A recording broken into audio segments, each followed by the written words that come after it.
శ్రీ గురుభ్యో నమః. వారం వర్జం. ఏప్రిల్ 20, 2026 సోమవారం. శ్రీ పరాభవ నామ సంవత్సరం వైశాఖ మాసం ఉత్తరాయణం వసంత ఋతువు శుక్లపక్షం అశ్వనీ కార్తె. తదియ ఉదయం 7 గంటల 28 నిమిషాల వరకు. తదుపరి చవితి తెల్లవారి 4 గంటల 16 నిమిషాల వరకు. నక్షత్రం రోహిణి రాత్రి 2 గంటల 9 నిమిషాల వరకు. వర్జం సాయంత్రం 6 గంటల 58 నిమిషాల నుండి రాత్రి 8 గంటల 24 నిమిషాల వరకు. దుర్ముహూర్తం మధ్యాహ్నం 12 గంటల 31 నిమిషాల నుండి మధ్యాహ్నం 1 గంట 21 నిమిషాల వరకు. మరలా మధ్యాహ్నం 3 గంటల 2 నిమిషాల నుండి మధ్యాహ్నం 3 గంటల 52 నిమిషాల వరకు. రాహుకాలం ఉదయం 7 గంటల 30 నిమిషాల నుండి 9 గంటల వరకు. ద్వాదశ రాశుల వారు ఈరోజు చేసుకోవాల్సిన పూజలు.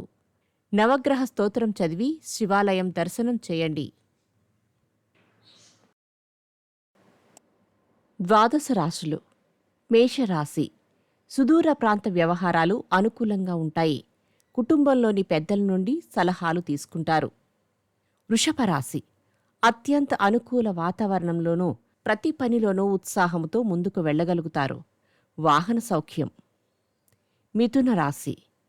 అదృష్టమునకు చాలా దగ్గరగానే రోజులు నడుస్తున్నట్లు తోస్తుంది. కుటుంబ అభివృద్ధి అన్ని విధములా బాగుంటుంది. కర్కాటక రాశి. నిర్మాణ పనులు సంతృప్తికరముగా తోచవు. నిర్మాణ విషయంలో నాణ్యత పరిశీలించుకోవాలి. సింహరాశి. మిత్రబృందంలో ఒకరికి సలహా మేరకు వ్యాపార విస్తరణకు గాను నూతన పెట్టుబడులను పెడతారు. కన్యారాశి. మీ అధికార పరిధి బాధ్యతలు పెరుగుతాయి. ఆరోగ్యంలో జాగ్రత్తలు అవసరం. వృత్తిలో ఆటంకాలు ఎదురైనా అధిగమిస్తారు. తులారాశి. మీ కార్యక్రమముల యొక్క అభివృద్ధికి ఆటంకములను కల్పించే యత్నములు జరుగుతాయి. వృశ్చిక రాశి. ముఖ్యముగా మీ ప్రతిష్టను దెబ్బతీసే యత్నములు అధికము కావచ్చును. ఆర్థిక పరిస్థితి అంతంత మాత్రంగా ఉంటుంది. ధనస్సు రాశి.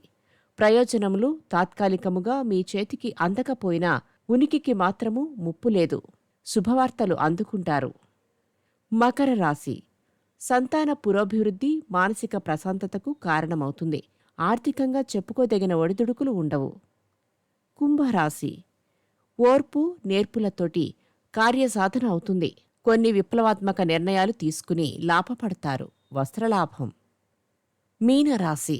విద్య వాణిజ్య రంగములలో ఆర్థిక విషయములలో ప్రోత్సాహకరంగా వాతావరణము సమకూరుతుంది.